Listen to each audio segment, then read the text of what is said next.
राजकुमार राव की most awaited film भीड़ release होने के लिए तैयार है और आज हम पहुंच गए हैं दिल्ली के द इम्पीरियल होटल में, जहां पर आ रहे हैं राजकुमार राव और उनकी टीम फिल्म के प्रमोशन के लिए। तो चलिए चलते हैं इस प्रमोशन में और देखते हैं कि आखिर राजकुमार राव क्या कुछ खास बताते हैं इस फिल्म के बारे में। वैसे तो क्या लेकिन इस बात का जवाब, to be very honest, I think उसका मेकर्स ही देख पाएंगे, है ना? क्योंकि मेरा तो वो ना मेरी वो जिम्मेदारी कि मैं ट्रेलर का ध्यान रखूँ, मैं उसको डालूँ या निकालूँ या वापस डालूँ। तो आई थिंक आप मेकर से पूछेंगे जब भी एनिवर्सरी को मिलेंगे, श्योर जल्द ही मिलेंगे, तो उनसे आप पूछेंगे तो वो बेटर बता पाएंगे कि सर मैंने वो फिल्म देखी नहीं है तो मैं कह नहीं पाऊँगा, लेकिन आई एम श्योर बहुत अलग है। सर आपने देखी तो आपको ट्रेलर से लग रहा होगा, मुझे लोगों ने बोला है कि काफ़ी अलग है, आपका जो ट्रेलर है वो काफ़ी अलग है। और ये ब्लैक एंड व्हाइट है क्योंकि मैं आशुतोष की लाइन चलाऊंगा, ये बहुत अच्छी बात बोलते हैं सर, आप ही बोलिए ना, मुझे इतराज नहीं होता सर, बहुत अच्छी बात। नहीं सर, सर की भाषा में सुनेंगे, उनके मुंह से सुनेंगे। जो ब्लैक एंड व्हाइट फिल्म बनाई है उसके पीछे सिर्फ एक ही कारण है कि जो भी हमारे जीवन की त्रासदी होती है, आपदा होती है या विभीषिका होती है, जिसे हम अंग्रेजी में ट्रेजेडी कहते हैं, वो कभी भी रंगीन नहीं होती, वो हमेशा श्वेत या श्याम होती है। था और फिर एक धमाके के साथ प्रकाश हुआ। तो जब उस आप ब्लैक एंड व्हाइट जोन से बाहर निकलते हैं, तब कहीं हमारी और आपकी जिंदगी सतरंगी होती है, रंगीन होती है। तो हम जो भीड़ में बात कर रहे हैं, वो बात कर रहे हैं उस विभीषिका की जिसके अंतर्गत पूरी मनुष्य जाति, वह मनुष्य जिसने धरती ही नहीं, चंद्रमा से लेके मंगल से लेके तमाम ग्रहों को अपने कदमों के नीचे रख लिया हो या अपने हाथ में पकड़ लिया हो, उस शक्तिशाली मनुष्य को उस कोरोना वायरस ने अपने घरों में 4x4 के दायरे में सिमटा के रख दिया था। तो आप ये सोच सकते हैं कि ये कितनी बड़ी आपदा थी मनुष्य जीवन में, जो हमारे और आपके सामने निकल के आई। और उसके पीछे वजह सिर्फ यही थी कि वो दौर जो था वो ब्लैक एंड व्हाइट का था। अगर सतरंगी यादें हों लॉकडाउन की या कोरोना काल की, तो मुझे बताइए कि ऐसा अगर आपको लगता हो कि अगर आप उसे रंगीन याद कर सकें, मतलब हम तो नहीं कर सकते। कि जब कोई आपदा आती है तो जैसे पृथ्वी का जो ग्रेविटेशनल फोर्स होता है वो ये नहीं देखता कि ऊपर से पुण्यात्मा गिर रहा है या पापात्मा गिर रहा है, अगड़ा गिर रहा है या पिछड़ा गिर रहा है, हिंदू गिर रहा है या मुसलमान गिर रहा है। उसका धर्म होता है कि जो कुछ भी ऊपर से नीचे की तरफ आएगा वो अपनी तरफ खींच लेगा। तो जो आपदा होती है वो भी किसी वर्ग, वर्ण या जाति या धर्म या देश काल परिस्थितियों को नहीं देखती, वो सिर्फ आपदा होती है। और उस आपदा के संपर्क में आने वाला प्रत्येक मनुष्य, उसकी तमाम विशेषताएं समाप्त हो जाती हैं। और जब व्यक्ति की विशेषताएं समाप्त हो जाती हैं, तब वो भीड़ में कन्वर्ट हो जाता है और भीड़ के जैसा दिखाई देने लगता है। तो मुझे लगता है कि ये जो ट्रेजेडी थी उसने हमारी और आपकी समस्त विशेषताओं को समाप्त कर दिया था। इसलिए हमारी फिल्म भीड़ है। क्योंकि और हमने जो फिल्म शूट की है वो कोविड टाइम में की। ऐसा नहीं था कि कोविड उस टाइम चला गया था, हम लोग ऑफकोर्स प्रोटोकॉल्स फॉलो कर रहे थे, गाइडलाइंस फॉलो कर रहे थे। तो हमारे आसपास था कोविड था, तो वो जहन में तो था ही कि अभी भी कोविड जो है वो गया नहीं है, इधर ही है। लेकिन जो चीज़ें हमने महसूस की, जैसे हम सब ने देखा ऑफकोर्स, जब इतने हज़ारों माइग्रेंट वर्कर्स जब चल जा रहे थे वापस अपने अपने घरों में, तो वो तस्वीरें बहुत ही पावरफुल, वो बहुत ही दिल दहलाने वाली तस्वीरें थी। तो वो सब हमारे दिलों में रह गई, हमारे दिमाग में रह गई। और फिर हमने जब फिल्म शुरू की तो माइग्रेंट वर्कर्स के ऊपर भी इसका एक चैप्टर है, हमारी कहानी जो बेस्ड है, कैसे वो लोग जब गए वापस, तो वही जब वो हमने सिर्फ वही तस्वीरों तक देखा उन्हें, लेकिन उसके बाद उनके साथ क्या हुआ, क्या वो वापस पहुंचे, या अगर पहुंचे तो घर पहुंच पाए कि नहीं पहुंच पाए। तो उसी के चलते अनवर सर ने एक फिक्शनल कहानी बनाई है इन फिक्शनल किरदारों को लेकर, जो एक जंक्शन पर मिलते हैं। कहानी एक दिन की है, वहाँ पर ये मिलते हैं, फिर इनके साथ क्या क्या होता है। जैसा ने कहा कि ट्रेजेडी चल रही है पूरी दुनिया में, ग्लोबली, ऐसा नहीं कि सिर्फ हमारे देश में है। तो उसमें जब ये मिलते हैं तो कौन कैसा, सबकी ह्यूमन नेचर जो है बाहर निकल के आने लगते हैं। हमारी फिल्म उस बारे में, ह्यूमन स्पिरिट के बारे में, हमारी फिल्म एक्चुअली होप के बारे में। हमारी फिल्म एक बहुत ही पॉजिटिविटी के ऊपर मैसेज देने की कोशिश कर रही है। कोविड काल से आप भी ग्रसित रहे हैं और पूरा का पूरा विश्व ग्रसित रहा है, तो ये आपकी भी फिल्म है।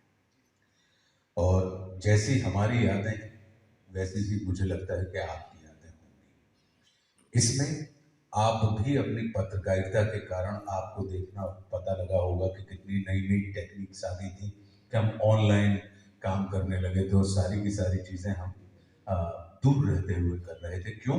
क्योंकि कोविड जिस तरीके से था कि पहले पता लगा कि भाई सैनिटाइजर से इस्तेमाल कर लीजिए, फिर पता लगा कि नहीं ये मेटल पे इतनी देर रहता है, फिर लगा कि प्लास्टिक पे इतनी देर रहता है, फिर आपने देखा होगा कि अगर लिफ्ट में कोई चल रहा है तो वो पिन से उसके बटन को दबा रहा है, फिर आजू बाजू से निकलने, फिर देखने, अचानक लगा तमाम चीजें थी और इसका सीधा संबंध जीवन से था।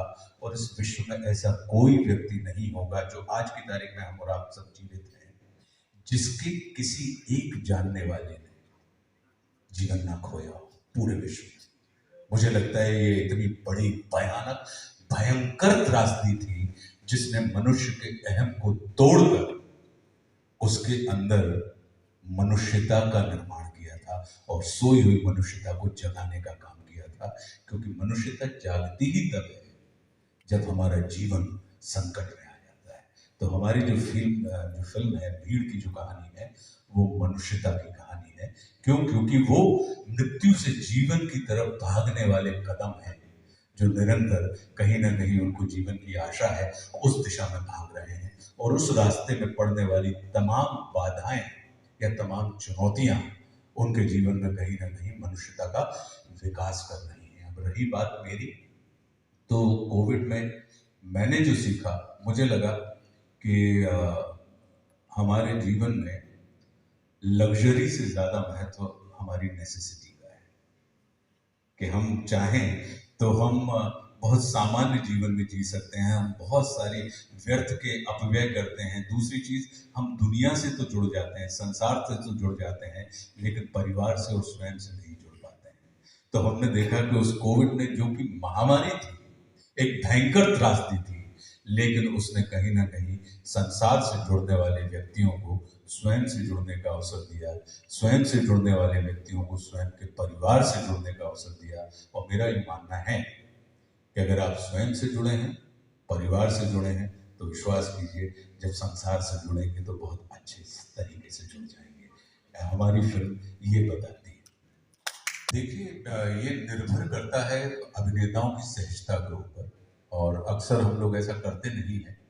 ये आप सही कह रहे हैं कि जितने भी हमारे एक्शन सीक्वेंसेस होते हैं उसमें एक एक्टर दूसरे एक्टर की बॉडी को टच भी नहीं करता है, लेकिन कभी कभी मौके की नज़ाकत के हिसाब से या शॉट की रिक्वायरमेंट के हिसाब से जब दोनों एक्टर सहमत होते हैं इसमें कि नहीं वो इम्पैक्ट, क्योंकि एक ही शॉट में वो सीन होना है और होने के तुरंत बाद उसमें कहीं कोई बीच में कट नहीं है, तो आपको वो फिंगरप्रिंट भी यहाँ पर चाहिए है और साथ में उस किस्म का एक थरथराता हुआ। जब आपने कभी झापड़ खाया है तो आप पिताजी से या मम्मी से खाया है?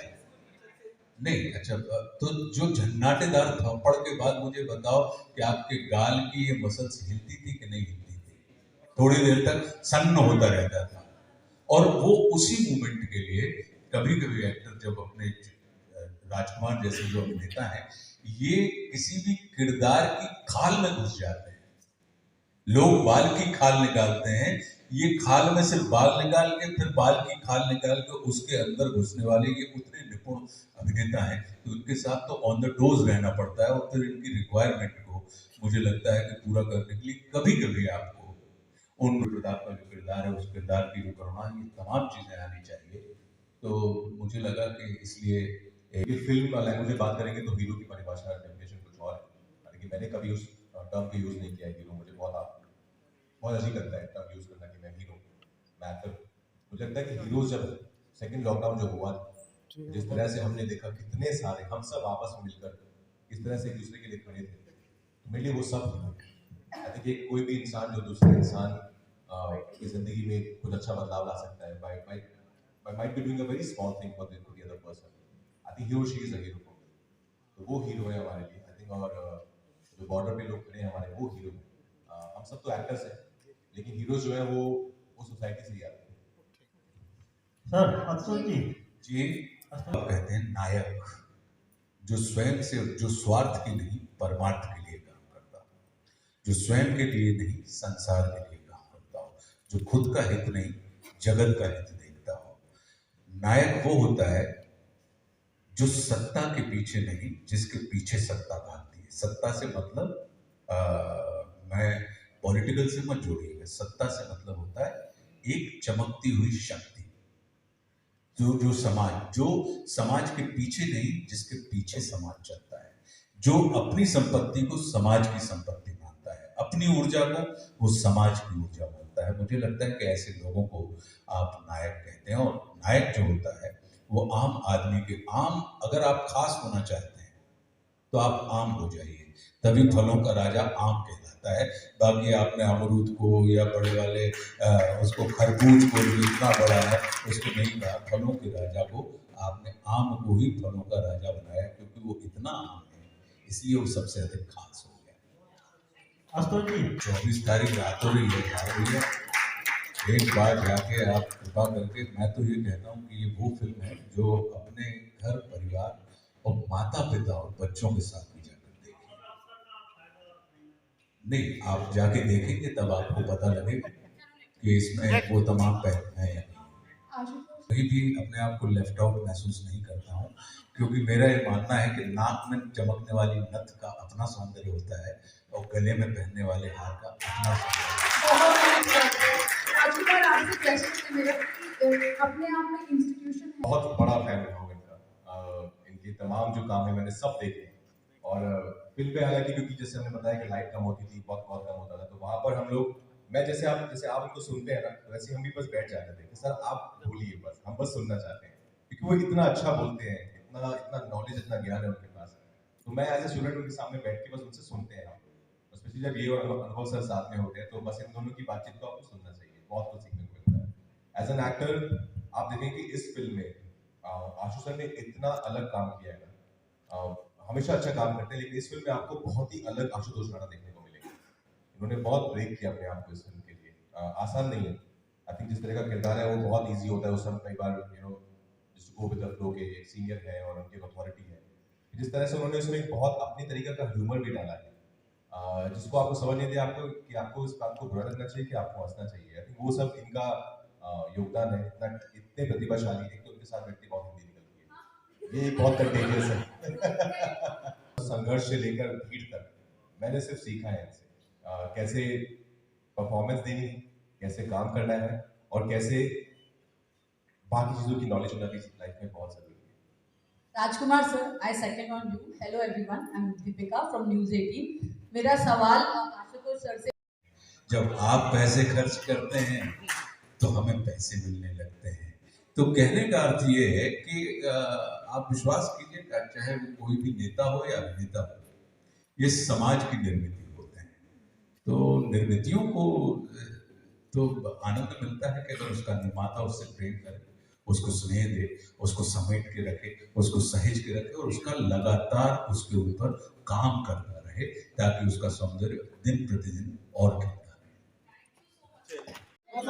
चलो एक अच्छे नोट पे बहुत अच्छे नोट में हमारे और आपके सबके काम की चीज है, क्योंकि कोई भी आपदा जो होती है वो कहीं ना कहीं हमारे विध्वंस के लिए नहीं आती, वो हमारे निर्माण के लिए आती है, मतलब मनुष्य के निर्माण के लिए आती है। तो आदमी ने वक्त को ललकारा है,